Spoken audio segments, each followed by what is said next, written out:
बच्चों, आज आप लोगों का सबसे important topic that is centripetal acceleration and centripetal force, और डेरिवेशन करेंगे हम of the formula of centripetal acceleration that is equal to v square upon r और centripetal force that is equal to mv square upon r। Basically आप यही derive करोगे और इससे खुद आपके पास fc is equal to mv square upon r आ जाएगा। हमें पता है f is equal to ma, तो जब हम एक्सेलरेशन ड्राइव कर लेंगे फोर्स हम खुद ब खुद ड्राइव हो जाएगी। Now what is centripetal acceleration? पहले बताओ एक्सेलरेशन क्या है। Acceleration is rate of change of velocity. जब वेलोसिटी चेंज होती है हम कहते हैं एक्सेलरेशन प्रोड्यूस हुई। वेलोसिटी कैसे चेंज होती है किसी बॉडी में? दो तरीकों से चेंज होती है, या तो उसकी स्पीड चेंज हो रही हो या उसकी डायरेक्शन चेंज हो रही हो। दो तरीके हैं ना वेलोसिटी के। तो एक्सेलरेशन कब प्रोड्यूस होती है? जब भी किसी बॉडी की वेलोसिटी चेंज होती है। जब हम बात करते हैं एक सर्कुलर मोशन की, और ऐसे सर्कुलर मोशन की जो यूनिफॉर्म सर्कुलर मोशन हो, इसका मतलब है कि उसकी स्पीड चेंज नहीं हो रही। हर पोजीशन पे उसकी स्पीड यूनिफॉर्म है, सेम है, लेकिन चूंकि वो एक पोजीशन से दूसरी पोजीशन पे, तीसरी पोजीशन पे, चौथी पोजीशन पे जा रहा है, तो इसकी डायरेक्शन मुसलसल चेंज हो रही है। अब जो इस बॉडी में एक्सेलरेशन प्रोड्यूस होगी due to the change of direction, that is known as centripetal acceleration, और ये एक्सेलरेशन हमेशा डायरेक्टेड होती है towards the centre of the circle. ये सब हम डिटेल से पढ़ेंगे कैसे होती है और क्यों होती है। सबसे पहले डेफिनेशन देखो सेंट्रीपिटल एक्सेलरेशन की। ये वो property of the motion of a body transversing a circular path. Acceleration is directed radially towards the centre of the circle and has a magnitude equal to the square of the body speed. Magnitude कितना है centripetal acceleration का? Square of the speed of the body divided by the radius of the circle. इसकी अब हम करेंगे derivation. Now see, suppose we have a circle of radius r। एक object है हमारे पास जो पड़ा हुआ है एक पोजीशन P1 पे। ये ऑब्जेक्ट मूव करके थोड़ा सा आगे जाता है और P2 पे चला जाता है यहाँ पर, और जो हम एज्यूम कर रहे हैं, हम वो ये एज्यूम कर रहे हैं कि जो बॉडी है ये मूव कर रही है थ्रू यूनिफॉर्म सर्कुलर मोशन। यहाँ पर कौन सा मोशन होता है? यूनिफॉर्म सर्कुलर मोशन हो रहा है, ये हम एज्यूम कर रहे हैं।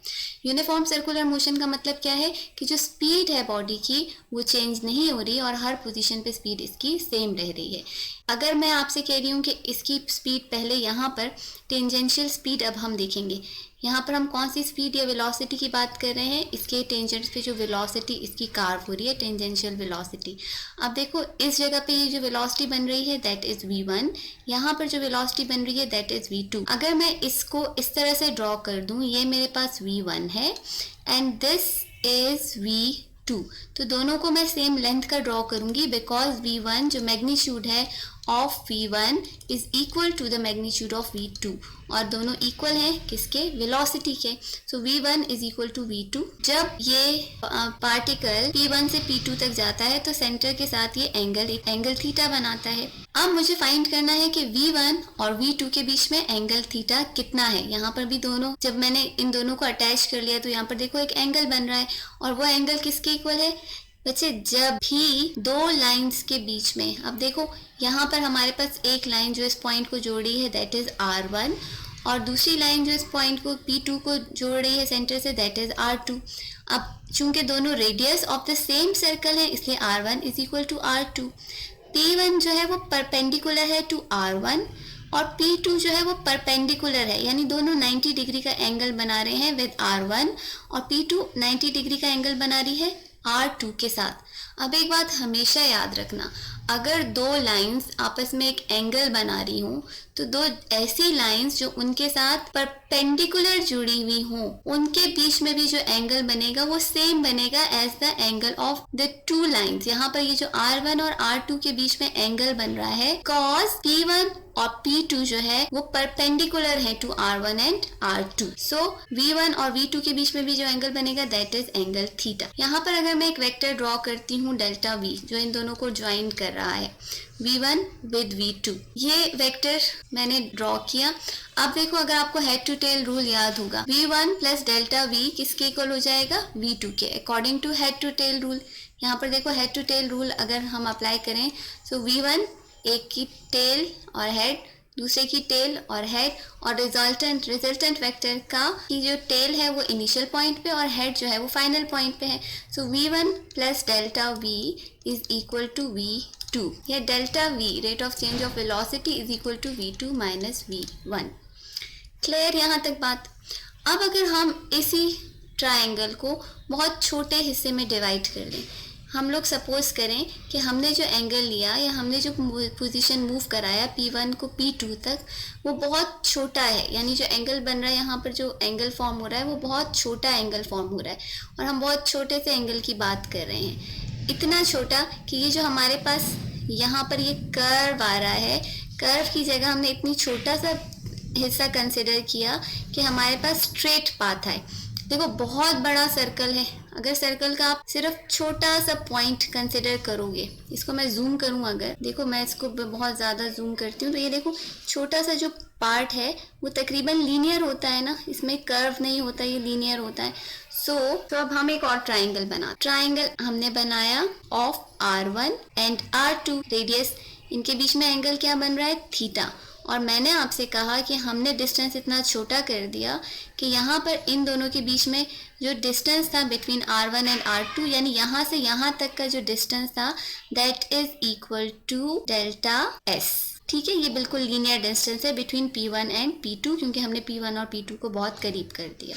सो अब हमारे पास दो ट्राइंगल्स आ गए जो कि आइसोसेलेस हैं, बिल्कुल एक। तो इनकी साइड्स जब थीटा एंगल बना रहे हैं, दो ट्राइंगल इक्वल, एंगल उनका इक्वल बन रहा है, तो उनकी साइड्स भी इक्वल होंगी।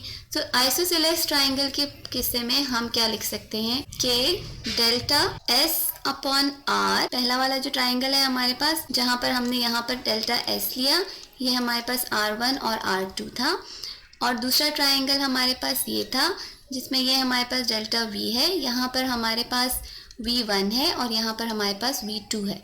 सो दोनों ट्राइंगल्स जब इनके थीटा इक्वल हैं तो, और ये ट्राइंगल आइसोसेलेस हैं, इनके तमाम एंगल्स और इनके दो साइड्स इक्वल है, ये वाली साइड इस साइड की इक्वल है, ये साइड जो है वो इस साइड की इक्वल है, तो हम इसको ज्योमेट्रिकली हम ऐसे लिख सकते हैं, delta S upon R is equal to delta V upon V1. Now V1 is equal to V2, आप दोनों में से कोई भी साइड ले सकते हो। So V1 और V2 इक्वल हैं, जैसे R1 और R2 इक्वल हैं, तो हम इनकी जगह V1 की जगह हम सिर्फ V भी लिख सकते हैं। क्लियर हो गई बात। डेल्टा V को हम यहीं पर रहने देते हैं और ये जो V है इसको यहाँ पर ले जाके मल्टीप्लाई कर देंगे। So delta V is equal to delta S upon R into V, और we can say delta V is equal to delta S into V upon R। अब अगर मैं बात करूं बिल्कुल short time interval delta T की, के एक छोटे से टाइम इंटरवल में पॉइंट P1 जो है वो P2 तक गया, तो हम क्या करेंगे, इन इक्वेशंस को हम डिवाइड कर देंगे by delta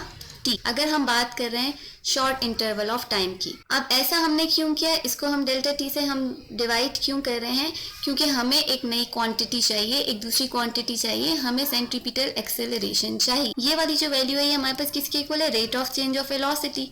rate of change of velocity क्या होती है, एक्सेलरेशन।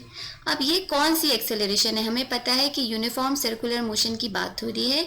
यूनिफॉर्म सर्कुलर मोशन में जो वेलोसिटी चेंज हो रही है वो चेंज हो रही है due to the change in direction of the velocity और नॉट द स्पीड। और सिर्फ चेंज इन डायरेक्शन की वजह से जो एक्सेलरेशन प्रोड्यूस होती है वो होती है सेंट्रीपिटल एक्सेलरेशन। ऐसी एक्सेलरेशन जो rate of change of velocity, और rate of change of velocity only the change in the velocity is due to the change in direction of the moving object is known as centripetal acceleration. So ये वाली जो acceleration है that is equal to AC. AC is equal to, देखो delta S upon delta T किसके equal होती है, rate of change of displacement. Rate of change of displacement क्या होती है, velocity. So AC is equal to V into V upon R, दोनों को हम मल्टीप्लाई करेंगे, centripetal acceleration is equal to V square upon R। We know that जो linear velocity है, tangential velocity होती है, that is equal to R into omega. हमने पढ़ा ना, tangential velocity is equal to radius into angular velocity. So जो हमने derive की equation that tells us AC is equal to V square upon R। अगर मैं v स्क्वायर को replace कर देती हूँ, v की जगह मैं इसकी वैल्यू लगा देती हूँ, so what am I going to get, AC is equal to, देखो v की जगह मैंने इसकी वैल्यू लगाई, इसका स्क्वायर कर दिया upon r, AC is equal to r square omega square upon r, इस r से ये r कैंसिल हो गया, so AC is equal to RW।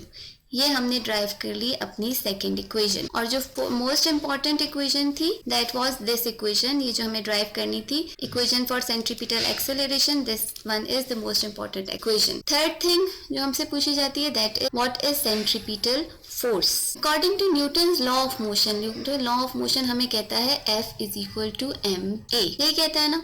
So force is equal to मास। अब सेंट्रीपिटल फोर्स की बात हो रही है तो हमारे पास एक्सेलरेशन कौन सी होगी, सेंट्रीपिटल एक्सेलरेशन। सेंट्रीपिटल एक्सेलरेशन की हमने वैल्यू ड्राइव की, that was equal to v square upon r। So force is equal to mv square upon r। This is the value for centripetal force. बच्चों, now what is the direction of centripetal acceleration? इसी equation को आप देखो, Newton ने क्या कहा था, force एक ऐसी एंटिटी है जो किसी भी बॉडी में एक्सेलरेशन प्रोड्यूस करती है अपनी डायरेक्शन में। अब ये जो सेंट्रीपिटल फोर्स होती है ये किसी भी बॉडी को प्रोवाइड होती है फ्रॉम द सेंटर, यहाँ से सेंट्रीपिटल फोर्स प्रोवाइड हो रही है। सो जब centripetal force in the centre of the circle है तो एक्सेलरेशन की डायरेक्शन भी हमेशा होती है towards the centre of the circle. ठीक है, जब आप सर्कल की बात करते हो तो सर्कल में सिर्फ सेंट्रीपिटल एक्सेलरेशन नहीं होती, ये मैं आपको एक अलग टॉपिक पढ़ा रही हूँ, सेंट्रीपिटल एक्सेलरेशन यहाँ पर खत्म। जब आप एक सर्कल की बात करते हो तो सर्कल में सेंट्रीपिटल एक्सेलरेशन के अलावा एक और एक्सेलरेशन होती है जो इसके टेंजेंट्स पे होती है, that is known as angular acceleration. Angular acceleration क्या होती है, rate of change of angular velocity. Angular velocity का जो रेट ऑफ चेंज होता है that is known as angular acceleration, और उसको हम डिनोट करते हैं by alpha. Alpha is equal to rate of change of angular velocity.